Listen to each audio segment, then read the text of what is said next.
Alright, what's going on, people? Ring Roadmap here. Today I'm just gonna talk about some things or some moves that I don't see in amateur boxing. Now, do note that I am an amateur boxer in the Philippines, so I'm not sure what's going on, in the US amateur boxing system, although I have some people that I know in the US who are also agreeing with this, who also agree that some of these moves are abandoned in amateur boxing. And it's really important to learn these, but a lot of amateur boxers don't do it, especially in the beginning stages. And so I want to talk about this today, man. And if you guys learn to do this, one thing that I can guarantee you is that you're gonna stand out, okay? And you're gonna have weapons that a lot of your amateur opponents won't have. And so the first one is gonna be a body jab.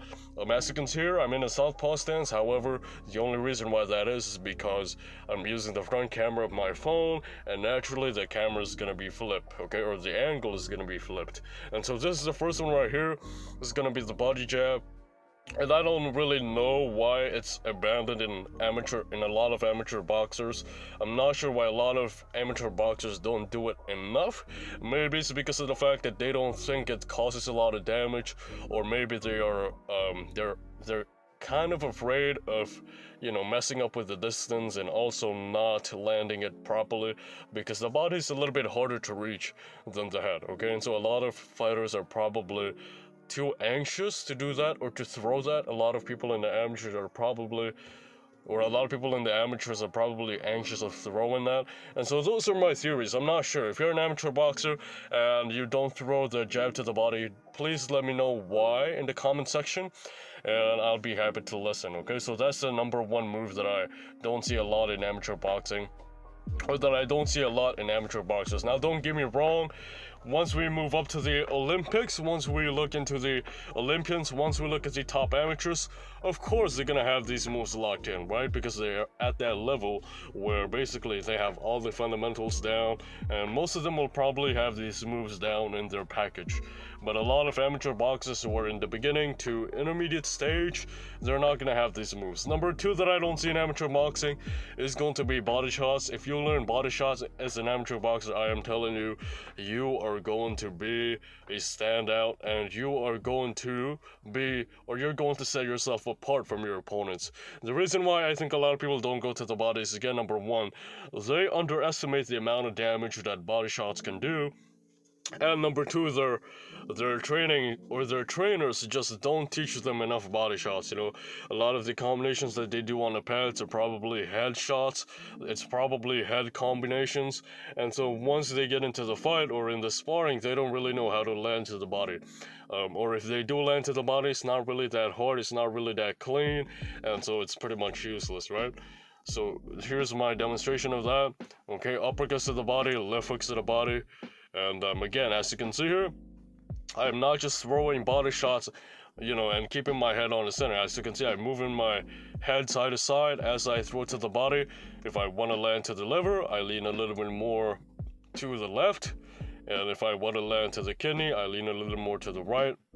And I'm also using distance. I'm also using my footwork in order to get closer to that body, or in order to get close to that body. And I am using a lot of things to make my shots cleaner. And so that's the second one that I don't see in a lot of amateur boxers.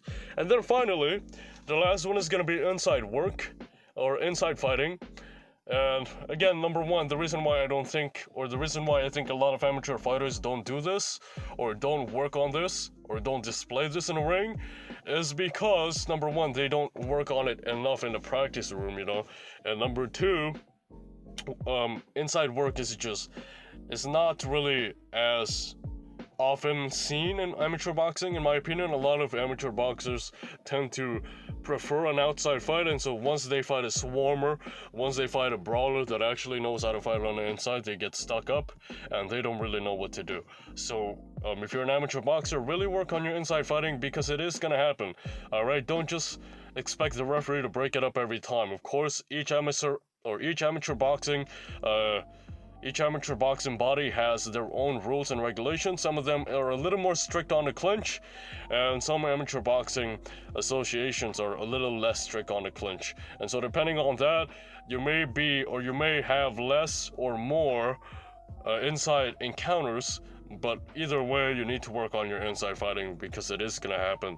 If you're an amateur boxer, you're gonna face a swarmer who keeps on coming forward, and you have to learn how to deal with it. Okay, so those are 3 things which I think a lot of amateur boxers don't work on enough, or they abandon it completely. If you guys learn how to do these 3 moves, if you guys work on these 3 things, one thing I can guarantee you is that you can be a part, or you can stand out from a lot of your amateur opponents. So that's it. I'll see you guys soon. Peace out.